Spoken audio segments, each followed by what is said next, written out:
2387 CE. Galactic Council Headquarters on Nexus Prime. The story opens with Captain Jake Morrison standing before the Galactic Council's Archive Division. Earth has been dead for 50 years, destroyed in what the official records call an unfortunate stellar collapse. But Jake knows better. He's one of the last humans alive, scattered across the galaxy after their homeworld's destruction. The blue-skinned Valerie archivist, Elder Keth, explains the new historical optimization protocol.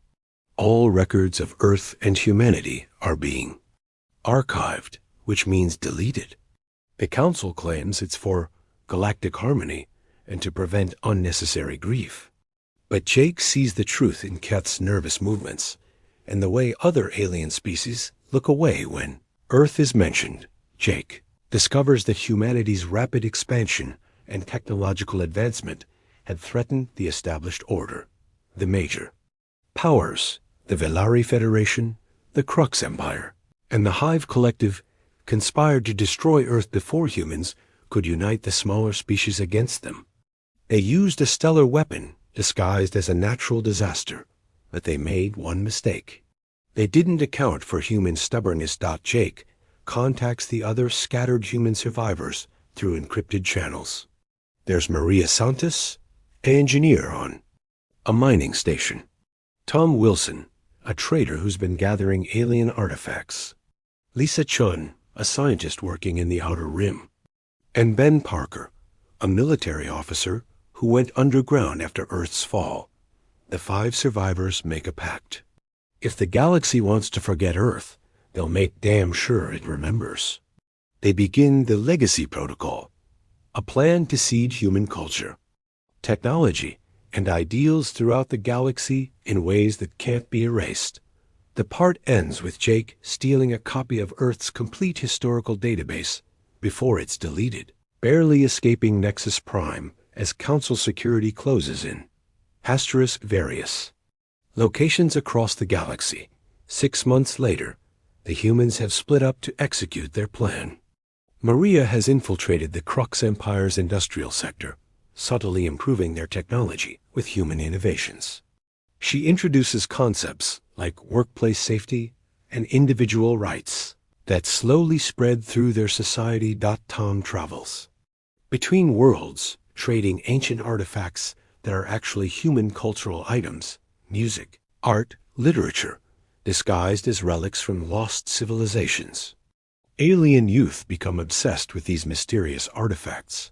Not knowing they're embracing human creativity, Lisa works with the Hive Collective, introducing biological improvements that carry hidden genetic markers, not to harm, but to subtly influence their evolution toward human traits, like individual thought and emotional complexity.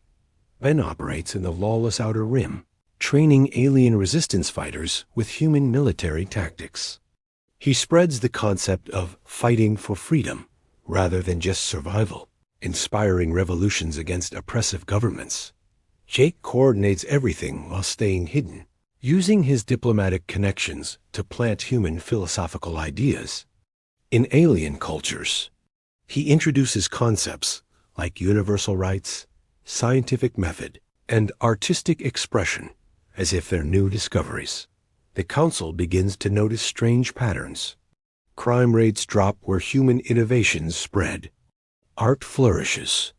Technology advances faster. But they can't trace it back to the humans, because officially, humanity never existed. The part ends with the discovery that some alien species are beginning to develop human-like traits and behaviors, calling them Evolute * 2 years after the Legacy Protocol began. The human influence has spread further than expected. Young aliens across the galaxy are questioning authority, demanding freedom, and creating art that expresses individual thoughts rather than collective consciousness. The established order is cracking.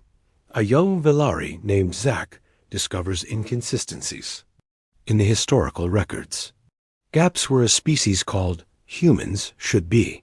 He begins investigating, finding traces of Earth's existence in astronomical data that wasn't completely erased. Meanwhile, The human survivors face their own challenges. Maria is captured by Crux security, but escapes using techniques that amaze her alien allies. Tom's trade network is discovered, but by then it's too late. Human culture has already infected dozens of worlds. Lisa's biological modifications begin showing unexpected results. The Hive Collective starts developing individual personalities, breaking their species' ancient unity. This terrifies the Council, who see it as a threat to galactic stability.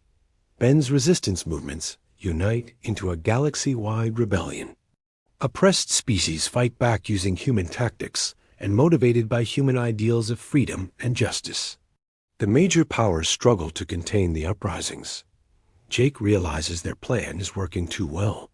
The galaxy is changing, but the Council is preparing to use extreme measures to restore order.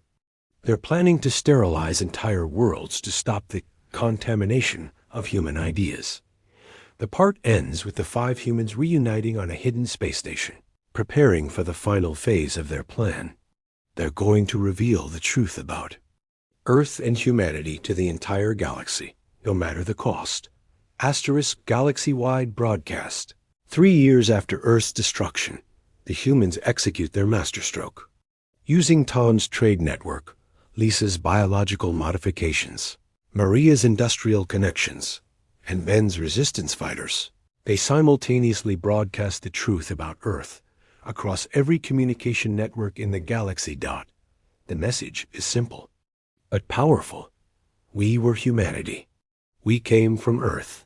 You tried to erase us, but we made you better. The broadcast includes evidence of the Council's conspiracy, Earth's true history, and proof that every positive change in the galaxy over the past 3 years came from human influence. The galaxy sees that the ideas they've come to cherish, freedom, individual rights, artistic expression, scientific progress, all originated from the species they were told never existed. The revelation causes chaos. The young Velarizak becomes a leader of the truth movement, demanding justice for Earth's destruction.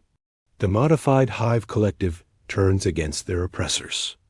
The Crux Empire faces revolution as their improved workers demand equality. But the major powers don't give up easily. They claim the broadcast is fake, that the humans are dangerous terrorists trying to destabilize galactic peace. They mobilize their fleets to hunt down the 5 survivors. The humans split up again, but this time they're not alone. Millions of aliens across the galaxy have been transformed by human ideals.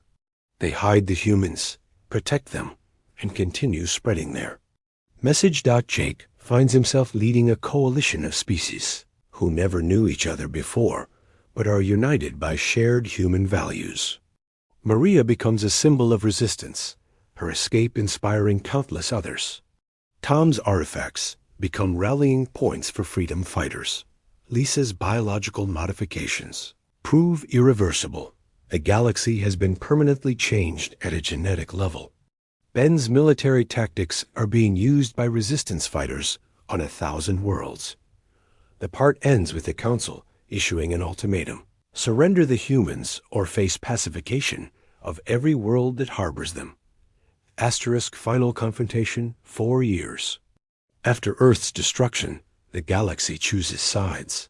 The old powers, Velari Federation, Crux Empire, and Hive Collective leadership unite against the new alliance of species transformed by human influence. But the humans have one final surprise. They've been building something in secret, not a weapon, but a monument. Using technology from 12 worlds and ideas from Earth's greatest minds, they create a space station that serves as a living museum of human achievement. The station broadcasts Earth's history, culture, and ideals continuously across the galaxy. It's protected by volunteers from dozens of species, all willing to die for the human values they've adopted as their own. The final battle isn't fought with weapons alone. It's fought with ideas. The young aliens who've embraced human concepts of freedom prove unstoppable. The old order crumbles as their own people turn against them. Jake faces Elder Keth one final time. The Velari archivist admits that the council feared humans, not because they were violent, but because they were inspirational. Humanity's greatest strength was making others want to be better. The story concludes with the establishment of a new galactic order based on human principles. The 5 survivors become legends, but more importantly, they become teachers. Earth may be gone, but its legacy lives on in every species that learned to dream of freedom. The galaxy remembers. Not just Earth's destruction, but its gift. Ideas that transformed a stagnant universe into something dynamic and hopeful. In the final scene, Jake stands before a statue of Earth in the new galactic capital.